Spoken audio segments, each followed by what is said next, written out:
Hello students, स्वागत है आप सबका हमारे सेकंड वीडियो में, जो कि है chapter chemical reaction and equation, class 10th का first chapter.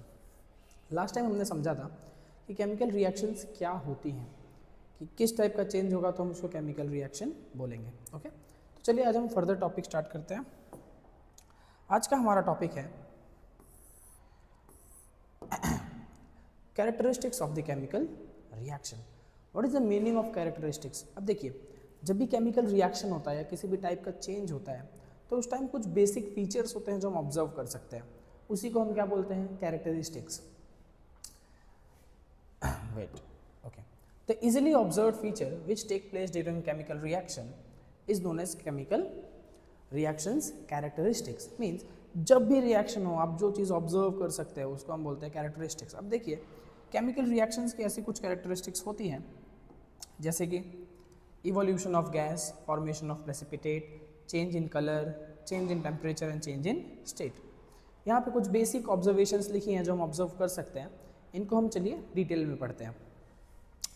First is evolution of gas, कि अगर किसी एक रिएक्शन में, किसी एक चेंज में गैस का इवोल्यूशन हो रहा है, मीन्स कोई गैस फॉर्म हो रही है, तो उसको हम क्या बोलेंगे? Chemical reactions. ओके, चलिए यहाँ पे हमने एक एग्जांपल लिया है जिंक एंड हाइड्रोक्लोरिक एसिड का।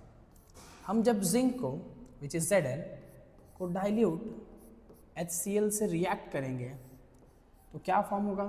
Zinc chloride and hydrogen. और हाइड्रोजन क्या है? एक गैस है। ओके, इसको हम डिनोट करेंगे अपसाइड एरो से। ये तो हमने रिएक्शन लिखी। अब देखिए ये एक्चुअल में दिखता कैसा है। यहाँ पे आप सबको जिंक दिख रहा होगा। इस जिंक में जब हम HCl को पोर करेंगे तो यहाँ पे कुछ बबल्स फॉर्म होंगे, कुछ बबल्स फॉर्म होंगे, और ये बबल्स हमें ये बता रहे हैं कि यहाँ पे क्या परफॉर्म हो रहा है? Chemical reaction, evolution of gas. यहाँ पे कौन सी गैस इवॉल्व हो रही है? यहाँ पे हाइड्रोजन गैस इवॉल्व हो रही है। ओके, चलिए अब कुछ छोटे छोटे चीज़ें जो हम देख लेते हैं वो है, यहाँ हम जिंक को ग्रैन्युलेटेड फॉर्म में यूज़ करेंगे, ग्रैन्युलेटेड फॉर्म। अब ग्रैन्युलेटेड फॉर्म क्या होता है? ग्रैन्युलेटेड फॉर्म बेसिकली जिंक के छोटे छोटे ग्रैन्यूल्स यूज़ करेंगे, जिसकी वजह से हमारी रिएक्शन थोड़ी अच्छे से होगी, सरफेस एरिया क्या हो जाएगा? बढ़ जाएगा। ओके, चलिए ये basically preparation of hydrogen method है, लेबोरेटरी प्रिपरेशन ऑफ हाइड्रोजन, जिसमें मेटल्स को एसिड के साथ रिएक्ट करके क्या प्रिपेयर करते हैं? हाइड्रोजन। ओके, एक इसमें इंपॉर्टेंट चीज़ और ये ध्यान रखना कि इसमें हम HNO3 यूज़ नहीं करते। जब आप HNO3 का यूज़ करोगे तो यहाँ पे हाइड्रोजन प्रोड्यूस नहीं होगा। इसका रीज़न क्या है? Because it is a strong oxidising agent. HNO3 क्या है? एक स्ट्रॉन्ग ऑक्सीडाइजिंग एजेंट है। आगे हम पढ़ेंगे कि HNO3 का भी किससे रिएक्शन हो सकता है कि हाइड्रोजन प्रिपेयर हो, बट जनरल मेटल्स जो होते हैं, मोस्ट ऑफ द मेटल्स क्या करते हैं? HNO3 के साथ हाइड्रोजन को नहीं निकालते हैं। ओके, तो अगर आप नाइट्रिक एसिड के साथ मेटल्स का रिएक्शन करेंगे तो वहाँ पे इवोल्यूशन ऑफ गैस नहीं होगा, वहाँ पे हाइड्रोजन प्रोड्यूस नहीं होगा। ओके, चलिए एक और एग्जांपल देख लेते हैं हम इसका। मान लीजिए हमने सोडियम कार्बोनेट और HCl which is hydrochloric acid, इसका जब हम रिएक्शन करेंगे तो क्या होगा? देखिए यहाँ पे एक सॉल्ट फॉर्म होगा, वो है NaCl, CO2 and H2O। तो आप सबको पता चल रहा है इसमें गैस कौन सी इवॉल्व हो रही है? कार्बन। ओके, सो ऐसी रिएक्शन जिसमें कोई एक गैस क्या हो रही है? इवॉल्व हो रही है, उसको हम बोलते हैं इवोल्यूशन ऑफ गैस। और इवोल्यूशन ऑफ गैस को हमेशा किससे रिप्रेजेंट करते हैं? Upside arrow. Okay, upside arrow. जिस भी कंपाउंड पे या फिर एलिमेंट पे अपसाइड एरो लगा होगा, विच मीन्स हमारे रिएक्शन में ये एज अ गैस क्या आ रही है? बाहर आ रही है। ओके, चलिए नेक्स्ट कैरेक्टरिस्टिक्स पे बढ़ते हैं हम, which is formation of precipitate. Formation of precipitate. अब प्रेसिपिटेट क्या होता है? सबसे पहले हम ये समझते हैं। देखिए प्रेसिपिटेट मतलब जब आप किसी दो लिक्विड को, किसी दो सोल्यूशन, एक्वस सोल्यूशन को मिक्स कर रहे हो। अब देखिए दोनों स्टेट किस में है? लिक्विड में है। अब जब आप दो लिक्विड को ऐड करेंगे और अचानक से उसमें क्या फॉर्म हो जाए? एक सॉलिड। वो भी कैसा सॉलिड? इनसॉल्युबल सॉलिड, जो कि हमारे फर्दर लिक्विड में डिसॉल्व नहीं हो रहा है, उसको हम क्या बोलेंगे? प्रेसिपिटेट। देखिए the insoluble solid form in the reaction of two aqueous solution. देखिए हमारा इसमें जो सोल्यूशन होना चाहिए वो कैसा होना चाहिए, एक्वस। जो रिएक्टेंट होने चाहिए वो किस स्टेट में होने चाहिए, एक्वस स्टेट में होने चाहिए, सॉलिड में नहीं होने चाहिए, एक्वस स्टेट में होने चाहिए, तब हमारा प्रेसिपिटेट क्या होगा, फॉर्म होगा। यहाँ पे मैंने एक बहुत ही अच्छा सा पिक्चर लिया आपको, इस पर बहुत ही प्यारा येलो कलर दिख रहा है। आइए देखते हैं येलो कलर है किसका। जब हम lead nitrate which is PbNO3 twice को पोटेशियम आयोडाइड के साथ क्या करते हैं, रिएक्ट करते हैं, तो यहाँ पे प्रोडक्ट फॉर्म होता है PbI2 which is lead iodide, okay, plus KNO3 which is potassium nitrate. इन दोनों सब्सटेंस में से ये जो लेड आयोडाइड है इसका कलर क्या होता है, येलो। मीन्स आपको जो यहाँ पे येलो कलर दिख रहा है ये कौन है, PbI2 लेड आयोडाइड। और प्रेसिपिटेट्स को हम कैसे रिप्रेजेंट करते हैं, डाउनवर्ड एरो, डाउनवर्ड एरो। अभी हम सिर्फ कुछ रिएक्शंस देखेंगे, आगे फर्दर हमें बहुत सारे टाइप्स ऑफ केमिकल रिएक्शन में बहुत सारे रिएक्शंस को देखना है, तो अभी हम कुछ बेसिक एग्जांपल्स को लेके आगे बढ़ते हैं। ओके, चलिए इसका एक और एग्जांपल देख लेते हैं। जब भी हम बेरियम क्लोराइड, एक सेकेंड, जब भी हम barium chloride which is BaCl2 plus H2SO4 को क्या करेंगे, रिएक्ट करेंगे। बेरियम क्लोराइड और H2SO4 को क्या करेंगे, रिएक्ट करेंगे, तो यहाँ पे देखिए क्या फॉर्म होगा, BaSO4 प्लस HCl। ये जो BaSO4 होता है ये एज अ प्रेसिपिटेट फॉर्म होता है जिसका कलर क्या होता है, वाइट। देखिए आपको रिएक्शंस तो याद रखनी ही है बट प्रेसिपिटेट्स के कलर भी याद होने चाहिए। ये जो लेड आयोडाइड है इसका कलर क्या होता है, येलो। बेरियम सल्फेट का कलर क्या होता है, वाइट। ओके, रिएक्शन के साथ साथ आपको प्रेसिपिटेट्स भी याद रखना है, ये आपके ऑब्जेक्टिव्स के लिए बहुत इंपॉर्टेंट हो सकता है। केस स्टडी में मान लीजिए लैंग्वेज जो स्टेटमेंट वाइज क्वेश्चन आता है उसमें डायरेक्टली प्रेसिपिटेट का नाम दे दिया हो कि suppose X is reacted with Y and white colour precipitate form with hydrochloric acid, तो फिर वहाँ पे आपको वाइट कलर का प्रेसिपिटेट किसका होता है, बेरियम क्लोराइड, ये आपको याद होना चाहिए। और बेरियम क्लोराइड कब आएगा, ये X क्या होगा, ये Y क्या होगा, ये सारी चीज़ें आपको क्या होनी चाहिए, याद होनी चाहिए। ओके, तो यहाँ पे हम आगे बढ़ते हैं। हमने यहाँ पे दो टाइप की रिएक्शन देखी, एक लेड नाइट्रेट और पोटेशियम आयोडाइड की, और दूसरी बेरियम क्लोराइड और सल्फ्यूरिक एसिड की। पोटेशियम आयोडाइड का कलर येलो कलर का प्रेसिपिटेट आता है, बेरियम सल्फेट का जो प्रेसिपिटेट आता है वो वाइट कलर का आता है। चलिए अब अगली कैरेक्टरिस्टिक्स पे चलते हैं कि केमिकल रिएक्शंस होते टाइम हम और कौन सी फीचर्स को ऑब्जर्व कर सकते हैं। चलिए, चेंज इन कलर। देखिए चेंज इन कलर एक बहुत ही फैसिनेटिंग और बेसिक फीचर है केमिकल रिएक्शंस का। हमको बहुत सुंदर लगता है चेंज इन कलर देख के कि येलो में हमने वाइट डाला तो पिंक हो गया, पिंक में हमने वाइट डाला तो कलरलेस हो गया। ओके, चलिए आइए हम कुछ ऐसे चेंजेस देखते हैं चेंज इन कलर। यहाँ पे हमने दो एग्जांपल्स लिए हैं। First is of citric acid. Citric acid आप सबको पता होगा, लेमन में जो सिट्रिक फ्रूट्स होते हैं उनमें प्रेजेंट होता है सिट्रिक एसिड। जब हम डाइल्यूट पोटेशियम पर मैग्नेट, डाइल्यूट पोटेशियम पर मैग्नेट सोल्यूशन में, पोटेशियम पर मैग्नेट का आप लोग फॉर्मूला लिख लीजिए KMnO4, इसका कलर होता है पर्पल।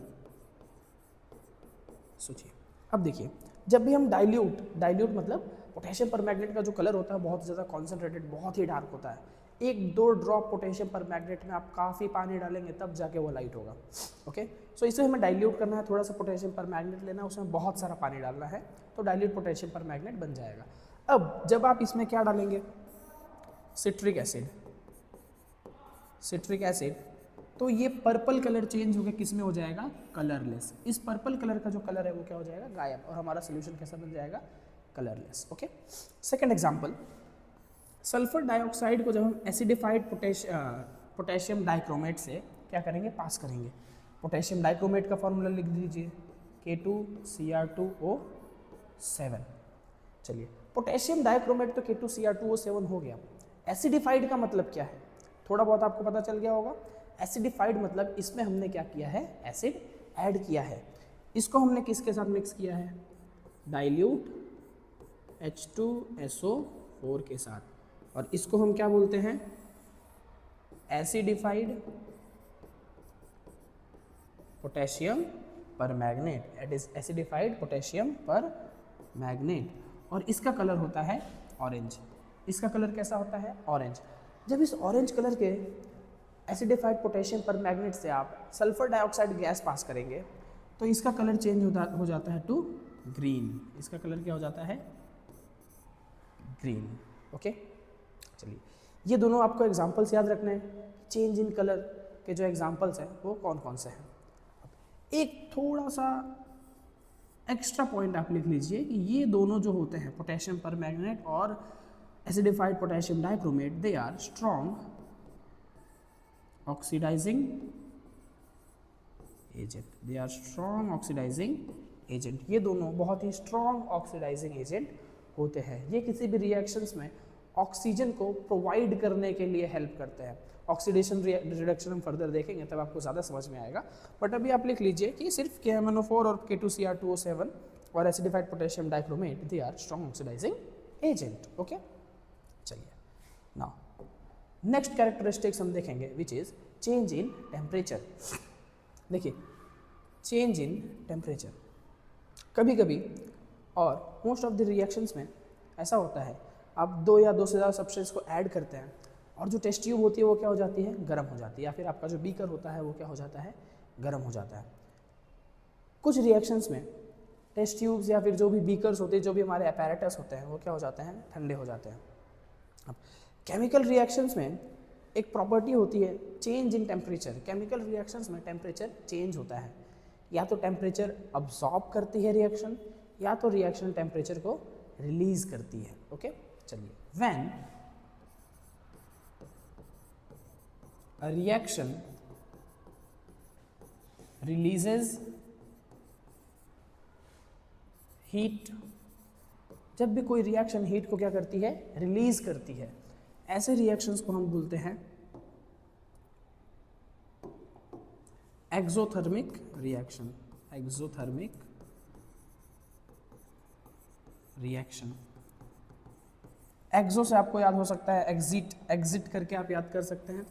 एक्सो मीन्स एग्जिस्ट, एग्जिट, एग्जिट मतलब बाहर जाना। तो रिएक्शन में से जब हीट बाहर आती है ऐसे रिएक्शंस को हम बोलते हैं exothermic reaction. Okay, second, when heat is absorbed in a reaction. जब किसी रिएक्शन में हीट अब्सॉर्ब होती है, मीन्स रिएक्शन हीट को क्या कर रही है, अब्सॉर्ब कर रही है, तो ऐसे रिएक्शंस को हम बोलते हैं endothermic reaction. Endothermic reaction. Okay, चलिए आइए इसके हम कुछ एग्जांपल्स भी देखते हैं। जैसे कि जब भी हम कैल्शियम ऑक्साइड और वाटर को क्या करते हैं, मिक्स करते हैं, तो क्या फॉर्म होता है, CaOH ट्वाइस। अब इनका नाम ज़रूरी है, कॉमन नेम, केमिकल नेम तो कैल्शियम ऑक्साइड हो गया, बट कॉमन नेम इसको हम बोलते हैं क्विक लाइम, एंड इसका केमिकल नेम है कैल्शियम हाइड्रोक्साइड, बट इसका कॉमन नेम क्या है, स्लेग्ड लाइम। ओके, अब जब भी हम कैल्शियम ऑक्साइड और वाटर को मिक्स करते हैं तो कैल्शियम हाइड्रोक्साइड प्रोड्यूस होता है और साथ में बहुत ज़्यादा हीट प्रोड्यूस होती है। अब देखिए क्योंकि इसमें रिएक्शन हीट बाहर निकाल रहा है, हीट को क्या कर रहा है, रिलीज कर रहा है, that's why it is an exothermic reaction. It is an exothermic reaction. और एक्सोथर्मिक रिएक्शंस को हम डिनोट करते हैं रिएक्टेंट्स की तरफ प्लस हीट लिख के। कैल्शियम ऑक्साइड तो कैल्शियम हाइड्रोक्साइड तो आ ही रहा है, बट साथ साथ में हीट भी क्या हो रही है, जनरेट हो रही है। ओके, चलिए देखिए ये एक बहुत ही one of the most important, जब हम इस कैल्शियम हाइड्रोक्साइड में कार्बन डाइऑक्साइड को मिक्स करते हैं और हम रिएक्ट करते हैं कार्बन डाइऑक्साइड से, तो यहाँ पे कैल्शियम कार्बोनेट क्या होता है, फॉर्म होता है, calcium hydroxide plus carbon dioxide which gives calcium carbonate, which gives calcium carbonate. अब देखिए ये जो कैल्शियम हाइड्रोक्साइड है ये कैसा है, डाइल्यूट, इसमें क्या प्रेजेंट है, वाटर प्रेजेंट है, तो कैल्शियम कार्बोनेट प्लस वाटर। ये जो मैंने साइन लगाया है ये क्या रिप्रेजेंट करता है? दैट ये कैल्शियम कार्बोनेट क्या है? प्रेसिपिटेट है। कौन से कलर का? वाइट कलर का। तो ये जो रिएक्शन है ये calcium hydroxide as a slake lime, और जब इसको हम बहुत ज़्यादा डाइल्यूट कर देते हैं तो हम इसको लाइम वाटर भी बोलते हैं। ओके, तो ये एक कार्बन डाइऑक्साइड के आइडेंटिफिकेशन टेस्ट की रिएक्शन है कि अगर आपको पता करना है कि कोई गैस जो इवॉल्व हो रही है वो कार्बन डाइऑक्साइड है, तो हम क्या करेंगे?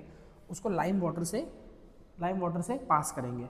अब लाइम वाटर से पास करने के बाद इसका जो ऑब्जर्वेशन होता है वो होता है turns lime water milky. Turns lime water milky. क्यों लाइम वाटर मिल्की हो जा रहा है? क्योंकि उसके अंदर वाइट कलर का कैल्शियम कार्बोनेट क्या हो रहा है? फॉर्म हो रहा है। क्योंकि उसके अंदर वाइट कलर का कैल्शियम कार्बोनेट क्या हो रहा है? फॉर्म हो रहा है। ओके, चलिए, ये था फर्स्ट स्टेप, ये सेकंड। अब इसमें हम थर्ड स्टेप भी आते हैं कि जब ये कैल्शियम कार्बोनेट और वाटर है, अभी हमारे फर्दर हमारे टेस्ट ट्यूब में अभी कैल्शियम कार्बोनेट और वाटर है, हमारा जो लाइम वाटर है वो मिल्की हो गया, मान लो, और हमने कंटिन्यूसली इसमें कार्बन डाइऑक्साइड पास किया। हमने कंटिन्यूसली इसमें क्या पास किया? Carbon dioxide. तो हमारा जो सोल्यूशन पहले मिल्की दिख रहा था, अब वापस से वो क्या हो जाएगा? कलरलेस, क्योंकि उसमें क्या फॉर्म हो जाएगा? Calcium bicarbonate. Calcium bicarbonate. और ये कैसा होता है? सॉल्यूबल होता है, ये मिक्स हो जाता है और हमारा जो सोल्यूशन है वो वापस से क्या हो जाएगा? कलरलेस। हमारा जो सोल्यूशन है वो वापस से क्या हो जाएगा? कलरलेस। तो हमने देखो 3 स्टेप्स पढ़ी, एक बार मैं इसको वापस से आप लोगों को रिमाइंड करा देता हूँ। देखिए, सबसे पहले हमने क्या किया? Calcium oxide plus water which gives us CaOH twice, जिसको हम स्लेक लाइम बोलते हैं, और इसको जब आप डाइल्यूट कर दोगे तो लाइम वाटर भी हो जाएगा। ओके, नाउ इस लाइम वाटर में जब आप क्या पास करोगे? कार्बन डाइऑक्साइड, तो क्या फॉर्म हो जाएगा? Calcium carbonate plus H2O। This is calcium carbonate. और ये आइडेंटिफिकेशन आप कैसे लिखोगे? That passing carbon dioxide from lime water it will turn lime water milky. Turn lime water milky. Third step क्या है इसका? फर्दर जब इसी मिल्की सोल्यूशन में आप कार्बन डाइऑक्साइड पास करते रहोगे तो ये क्या फॉर्म कर देगा? Calcium hydrogen carbonate. ओके, और हमारा सोल्यूशन अगेन कैसा हो जाएगा? कलरलेस। हमारा सोल्यूशन अगेन कैसा हो जाएगा? कलरलेस। ओके, इस रिएक्शन में हम प्लस हीट क्यों लिखते हैं? क्योंकि ये एक एक्सोथर्मिक रिएक्शन है। ये क्या है? एक्सोथर्मिक रिएक्शन है। ओके, एक्सोथर्मिक रिएक्शन में आपको प्रोडक्ट के साइड क्या लिखना है? प्लस हीट लिखना है। ओके, चलिए आइए हम अगला कैरेक्टरिस्टिक्स देखते हैं, जो कि क्या है? Change in state. अगला कैरेक्टरिस्टिक्स क्या है? Change in state. ओके, यहाँ पे आपको एक कैंडल दिख रही होगी। चेंज इन स्टेट मतलब सॉलिड से लिक्विड, लिक्विड से गैस। ओके, इसको हम बोलते हैं change in state. Change in state. अब यहाँ पे मैंने कैंडल क्यों बनाई है? क्योंकि चेंज इन स्टेट का एग्जांपल आप इससे बहुत ही अच्छे तरीके से समझ सकते हैं। देखिए, ये क्या है? वैक्स। ये क्या है? वैक्स, जो कि कौन से फॉर्म में है? सॉलिड। बट इस सॉलिड वैक्स से कंबशन के बाद क्या क्या फॉर्म हो रहा है? Carbon dioxide plus water. Carbon dioxide कौन सी स्टेट में है? गैस। वाटर कौन सी स्टेट में होगी? ऑब्वियसली है लिक्विड, बट यहाँ पे वेपर्स के फॉर्म में निकलेगी। बट देखिए, सॉलिड से 2 अदर स्टेट फॉर्म हो रहे हैं। यहाँ पे क्या हो रहा है? स्टेट चेंज हो रहा है। तो chemical reactions also characterised change in state. कि जब भी केमिकल रिएक्शन होगा तो कहीं ना कहीं स्टेट भी क्या हो सकता है? चेंज हो सकता है। जब भी ये वैक्स बर्न होगा तो यहाँ पे क्या हो जाएगा? मेल्ट होना स्टार्ट हो जाएगा। यहाँ पे जो मेल्टेड वैक्स है वो धीरे धीरे किस फॉर्म में कन्वर्ट होगा, वेपर फॉर्म में कन्वर्ट होगा इस मिडल जोन में, इस मिडल जोन में। इस मिडल जोन में जो वेपोराइज वैक्स है जब वो फर्दर क्या होगा, बर्न होगा, तो बाहर आउटर मोस्ट जोन में वो कंप्लीट कंबशन शो करेगा। देखिए ये जो कैंडल्स होती है इसके जो फ्लेम होती है इसके 3 लेयर होते हैं, outer most, middle and inner most. Okay, so burning of candle का एग्जांपल देके आप चेंज इन स्टेट आराम से इजीली एक्सप्लेन कर सकते हैं कि ये जो वैक्स है, वैक्स सॉलिड स्टेट में होता है, बट आफ्टर द कंबशन, जलने के बाद ये क्या रिलीज करता है, कार्बन डाइऑक्साइड, H2O, जो कि क्या होते हैं, दूसरे स्टेट के होते हैं, सॉलिड नहीं होते, गैसियस एंड लिक्विड स्टेट में। कोई भी कंबशन रिएक्शन होती है, कोई भी कंबशन रिएक्शन होती है, बर्निंग वाली जो भी प्रोसेस होती है जिसमें कार्बन डाइऑक्साइड रिलीज होता है, वो क्या होती है, चेंज इन स्टेट का ही एग्जांपल होता है। अब जैसे आप पेपर जलाते हैं, पेपर कौन से स्टेट में होता है, सॉलिड, बट उसमें से क्या जनरेट होता है, कार्बन डाइऑक्साइड। तो बेसिकली इस रिएक्शन में क्या चेंज हो गई, स्टेट चेंज हो गई। ओके, चलिए एक बार वापस से मैं आपको सारे कैरेक्टरिस्टिक्स को रिवाइज करा देता हूँ कि आज हमने कौन कौन से कैरेक्टरिस्टिक्स पढ़े। सबसे पहले हमने पढ़ा इवोल्यूशन ऑफ गैस, सेकेंड हमने क्या पढ़ा, formation of precipitate, third change in colour, change in temperature and then change in state. Okay, तो आई होप आप लोगों को कैरेक्टरिस्टिक्स समझ में आई होंगी, नहीं समझ में आई होंगी